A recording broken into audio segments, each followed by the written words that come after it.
How you doing? I'm Mr. Rose, and today we're going to be working on a problem from Chapter 4 of the text, University Physics, Young and Freeman, 13th edition. Hopefully you have a copy of this around. If not, you can find one online, I'm sure. And I'm looking at Chapter 4, question 61. I'm not going to read you the question, but the highlights, and I already have the highlights up on the board before I started. There's some object that's got a mass of 45 kilograms, you see there. It starts at rest, and it's on a frictionless lake. It's on an ice-covered lake, so there's no friction. There's some force. Now, this is the key of our problem. Force, they give a time-dependent force, a time-dependent force, rather. Force with respect to time is equal to 16.8 Newton seconds times t. So it's a constant force of this nature with respect to t. They gave us a time of 5 seconds, and I want to know how far does this object travel in the first 5 seconds after the force is applied. They also told me that the force was directed east. So I would like you, or suggest to you, to open up that textbook and you try that problem before you watch me do it. Maybe come back and forth to watch some hints. So first thing I'm going to do is, it says in the problem it's going east. I want to make sure that I define a problem going in the right direction, north, south, west, and east. And with that, I'm going to define my physics coordinates of in the x direction and the y direction. Now I can see on my recording there's a glare here, so I just want you to know, make sure that you see that this is 16.8 t. And I wrote it in green because that's, we're going to come back to it. That's kind of our key to our problem, so I always want that one to stand out. I try and keep my colors constant, but we'll see what happens. Anyhow.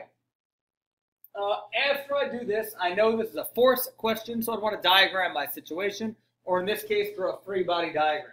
Now, the free body diagram is pretty simple here. I've got an mg, like I always have, and it's sitting on some ice, so there's something supporting it that we know as the normal force, and then there's that force applied to the east, which I'm going to label in green, Ft, because that's what they gave me, Ft. From here, I'm going to apply now Newton's second law. I still don't really know what I'm going to do, but I know I'm dealing with forces, so I want Newton's second law. And I'm going to say that in general form, the sum of all my forces equals my mass times my acceleration. And now, perhaps I'm starting to put things together. I have this acceleration on the board. I know, I didn't write it down, I know I'm looking for position. So what I'm looking for my position after some time t, and in this case t is 5 seconds. And now I'm starting to think about all the physics I know. I know there's a relationship between position and acceleration, and I know that position is two derivatives away from acceleration, or acceleration are two anti-derivatives away from position. So now I'm starting to think maybe I need to do some calculus to get acceleration and position to be related to each other. The only thing I happen to know is force. So I'm going to plug things in a little bit here. And I'm going to say that my force, 16.8 Newton seconds times t, is equal to, now I'm going to start color coding a little bit, some mass times some acceleration. So from here, if I get acceleration by itself, I can take not one integral, but two integrals, two antiderivatives, to get to that position formula. So really, this question, even though it's involving force, this is really going way back to kinematics and to some calculus. So I'm going to rearrange, and I'm going to say that my acceleration in general terms are equal to, now I'm going to drop my units just because I have board space limitations here, 16.8 t divided by m. And now that's my general form for acceleration. I can find out my acceleration now for this problem at any time t. I'm not going to go and plug in numbers now because I want to do things in general form. So as a quick refresher, and again, I'm speaking all this out loud as well because as a physics guy, my calculus notation is not always the greatest. I know that starting from acceleration, I can say that, let's see, acceleration I have written in this color. I know that acceleration is a first derivative, dv dt, of velocity. Those two things say the same thing. And I also know, oh, that should have been my position, but oh well, that color. D squared x over dt squared, a second derivative to my acceleration. So derivatives go one way, integration goes back. So I'm going to take integrals, right? I'm going to take antiderivatives to get all the way from acceleration to position.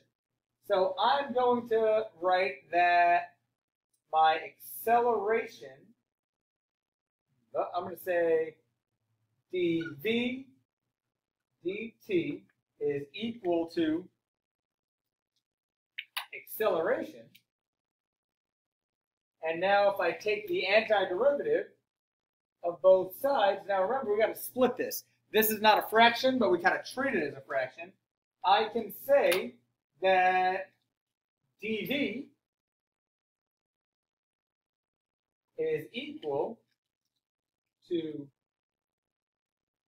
the antiderivative, I'm getting confused with all my colors here, of a, that's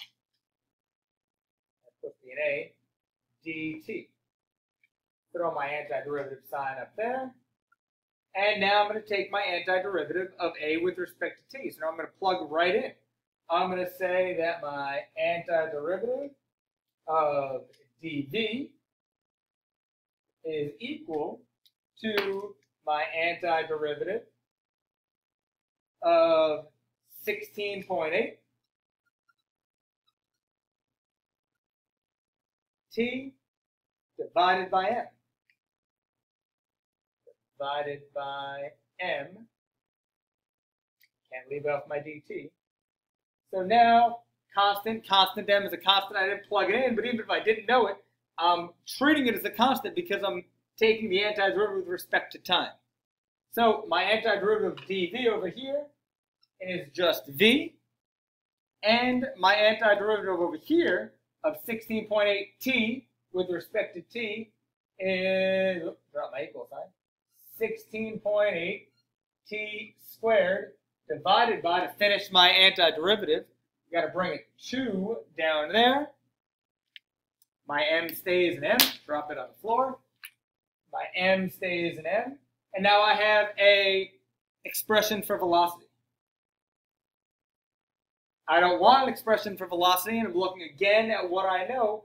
I know if I do the same thing, if I take I started with an integral of dv dt. Now if I do the same thing, going to x, I know that dx dt is the same thing as a velocity. So dx dt is equal to my velocity expression. It is equal to my 16.8 t squared divided by 2m. 16.8 t squared divided by 2m. Let's keep that. And separate out. Dx is equal to 16.8 t squared divided by 2 m dt. Take the antiderivative of both sides. I'm going to take the antiderivative with respect to t. So now I have antiderivative dx is just x. That's nice and easy. And equal to the antiderivative 16.8 t squared. Well, that's going to be 2 plus 1 is 3. So I get 16.8 t cubed divided by, finish my antiderivative or my integral. 3, drop the 3. 3 times 2 is 6. I got an m. And I took with respect to dt. That's no longer there. So this is my general expression for my position. Now, my question, let's get that in the right color now. That's not great. my question, what is the position at 5 seconds? Well, that should be 16.8 times 5 cubed divided by 6 times the given mass of 45 kilograms. And let's see if I did this right. My screen just went off. I hope it's still recording. Yep, there we go. Sorry about that. I lost my calculator. I'm using this cute little calculator here. Let's see. I got 16.8 times 5 cubed divided by 6 times 45. It told me I typed something in wrong because I'm not so familiar with this awesome calculator. There we go. Try that again.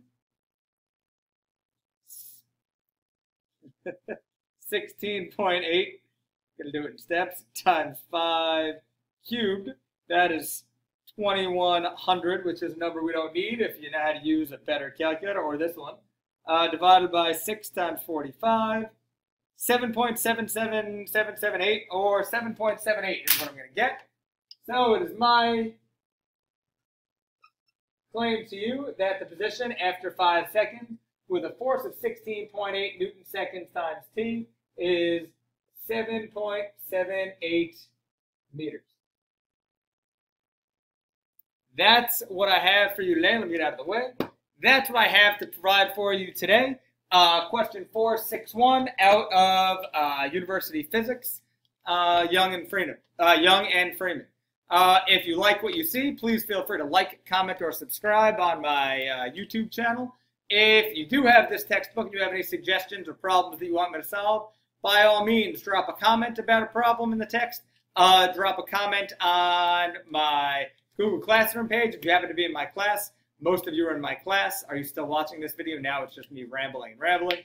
Most of you are in my class are seeing this video, but if we get enough like, clicks, and subscribes, we'll go viral. And I don't know, we'll be the next Bill Nye. You can be a part of that. And you can be my agent because I don't want to do with that. 10%, all the take we get. I'll see you later.